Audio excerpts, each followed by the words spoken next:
লেখক হুমায়ুন আহমেদের লেখা গল্প রূপা। আমি আপনাদের পাঠ করে শোনাচ্ছি। যদি ভালো লাগে অবশ্যই লাইক কমেন্ট করে উৎসাহ দেবেন। নমস্কার। ভাই, আপনি কি একটা ইন্টারেস্টিং গল্প শুনতে চান? আমি ভদ্রলোকের দিকে অবাক হয়ে তাকালাম। কিছুক্ষণ আগে তার সঙ্গে আলাপ হয়েছে, তাও এমন কোনো আলাপ না। আমি ট্রেনের জন্য অপেক্ষা করছি কিনা জানতে চাইলেন। আমি বললাম হ্যাঁ, এবং ভদ্রতাও জানতে চাইলাম আপনি কোথায় যাচ্ছেন। ভদ্রলোক হাসি মুখে বললেন, আমি কোথাও যাচ্ছি না, আমি আমার স্ত্রীকে রিসিভ করতে এসেছি। ও চিটাগাং থেকে আসছে, ট্রেন 2 ঘন্টা লেট, ফিরে যেতে ইচ্ছা করছে না। বাসায় যাব, আবার আসবো, ভাবলাম অপেক্ষা করি। তার সঙ্গে এটুকুই আমার আলাপ।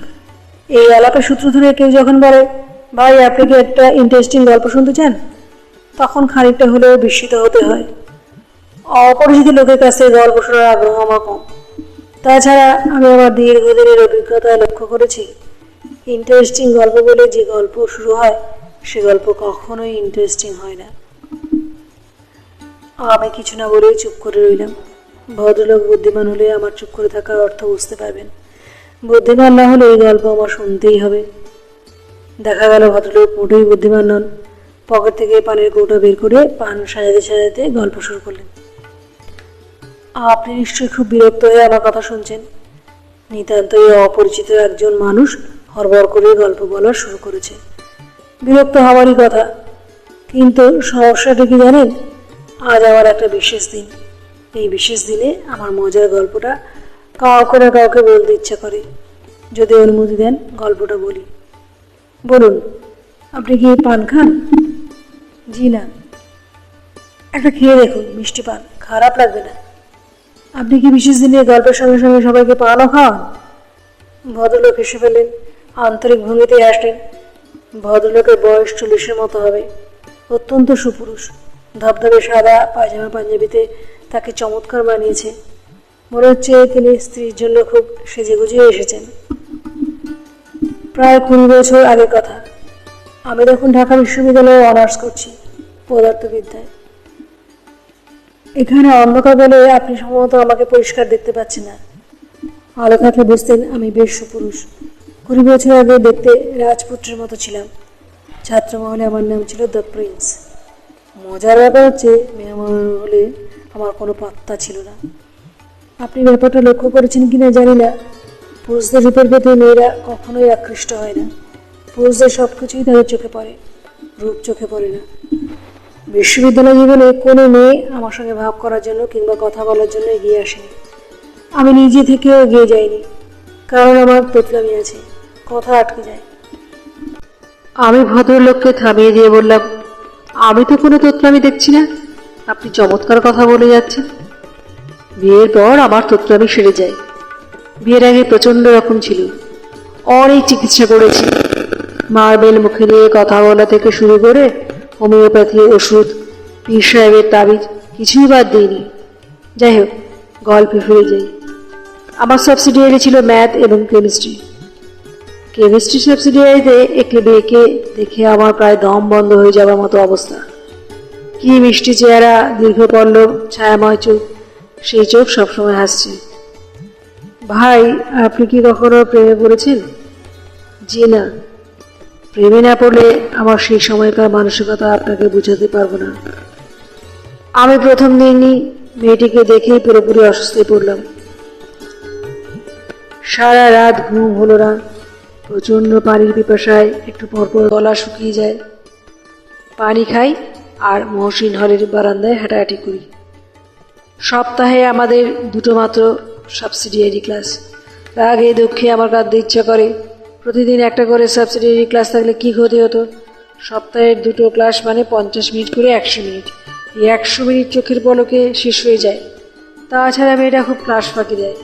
এমনও হয়েছে সে পরপর 2 সপ্তাহ কোনো ক্লাস করলো না। তখন আমার ইচ্ছে করতো লাফ দিয়ে মহসিন হলের ছাদ থেকে নিচে পড়ে সমস্ত জ্বালা যন্ত্রণা অবসান ঘটাই।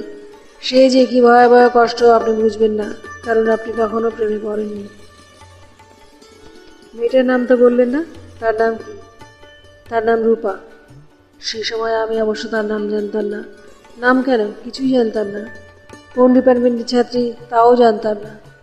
শুধু জানতাম তার সাবসিডিয়ারিতে কেমিস্ট্রি আছে এবং সে কালো রঙের একটা মরিস মাইনার গাড়িতে করে আসে। গাড়ির নাম্বার ভ8781। আপনি তার সম্পর্কে কোনো রকম খোঁজখবর নেননি? না, খোঁজ নিইনি, কারণ আমার সবসময় ভয় হতো খোঁজ নিতে গেলেই জানবো মেয়েটি হয়তো বা কারোর সঙ্গে ভাব আছে। একদিনের একটা ঘটনা বললেই আপনি বুঝতে পারবেন। সাবসিডিয়ারি ক্লাসের শেষে আমি হঠাৎ লক্ষ্য করলাম মেয়েটা হেসে হেসে একটা ছেলের সঙ্গে গল্প করছে। আমার সমস্ত শরীর কাঁপতে লাগলো, মনে হলো আমি অজ্ঞান হয়ে পড়ে যাব। সব ক্লাস বাদ দিয়ে হলে চলে এলাম এবং কিছুক্ষণের মধ্যেই সমস্ত শরীর কাঁপিয়ে আমার জ্বর এসে গেল। আশ্চর্য তো বটেই। পুরো 2 বছর আমার এইভাবেই কাটলো। পড়াশোনা মাথায় উঠলো। তারপর একদিন অসীম সাহসের কাজ করে ফেললাম। মহিষমাইনের গাড়ির ড্রাইভারের কাছ থেকে বাড়ির ঠিকানা জেনে নিলাম। তারপর মেয়েটিকে সম্বোধনহীন একটা চিঠি লিখলাম।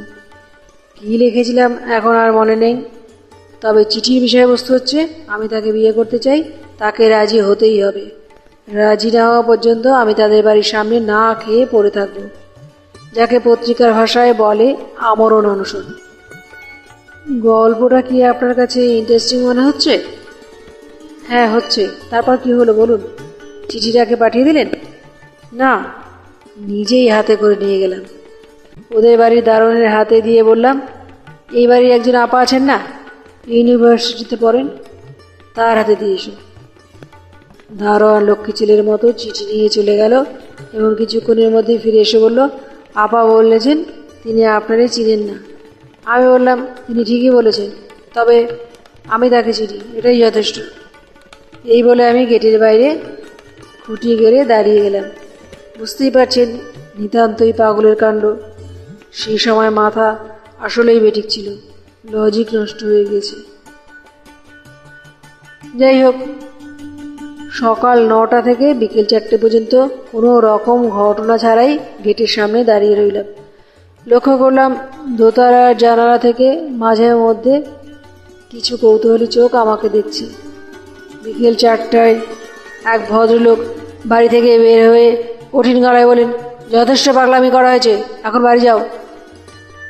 আমি তার চেয়েও কঠিন গলায় বললাম, যাবো না, পুলিশে খবর দিচ্ছি, পুলিশ এসে তোমাকে ধরে নিয়ে যাবে। কোনো অসুবিধা নেই, খবর দিন। ইউর আজকাল মাতলামি করার জায়গা পাও না। গালাগালি দিচ্ছেন কেন? আমি তো আপনাকে গালি দিচ্ছি না।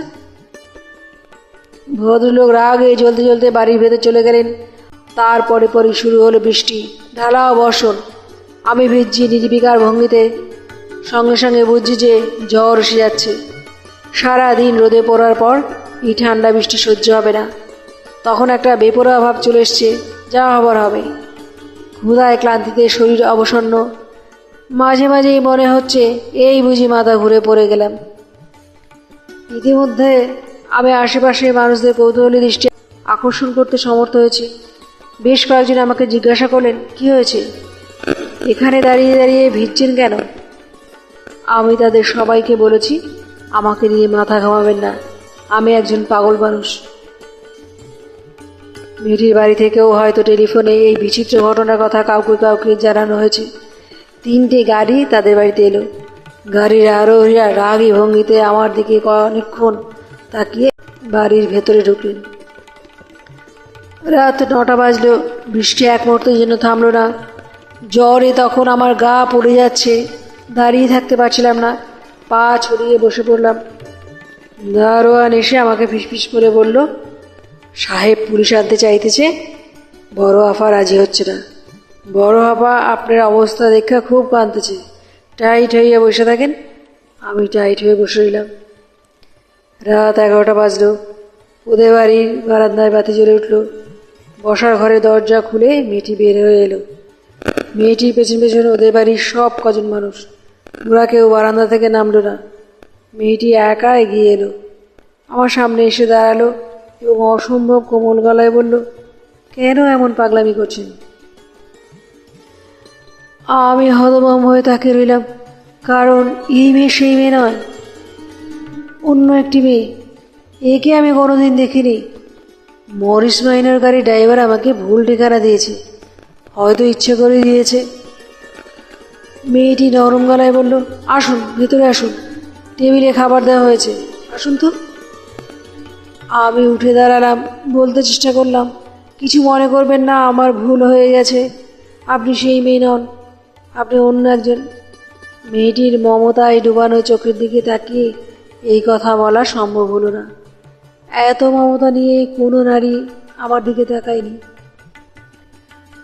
জ্বরের ঘোরে আমি ঠিক মতো পা ফেলতে পারছিলাম না। মেয়েটি বলল, আপনার বোধহয় শরীর খারাপ, আপনি আমার হাত ধরে হাঁটুন, কোনো অসুবিধা নেই। বাসার সবাই বারান্দায় দাঁড়িয়ে কঠিন চোখে আমাদের দিকে তাকিয়ে আছে। তাদের সবার কঠিন দৃষ্টি উপেক্ষা করে মেয়েটি হাত বাড়িয়ে দিল। যে গভীর ভালোবাসায় হাত বাড়ালো, সে ভালোবাসাকে উপেক্ষা করার ক্ষমতা ঈশ্বর মানুষকে দেননি। আমি তার হাত ধরলাম, এই 20 বছর ধরেই ধরে আছি। মাঝে মাঝে এক ধরনের অস্থিরতা বোধ করি। ভ্রান্তির এই গল্প আমার স্ত্রীকে বলতে ইচ্ছে করে, বলতে পারি না। তখন আপনার মতো অপরিচিত একজন কাউকে খুঁজে বের করি, গল্পটা বলি, কারণ আমি জানি এই গল্প কোনোদিন আমার স্ত্রীর কানে পৌঁছবে না। আচ্ছা ভাই, উঠি, আমার ট্রেন এসে গেল। ভদ্রলোক উঠে দাঁড়ালেন। দূরে ট্রেনের আলো দেখা যাচ্ছে, রেল লাইনে ঘর ঘর শব্দ উঠছে। ট্রেন সত্যি সত্যি এসে গেল।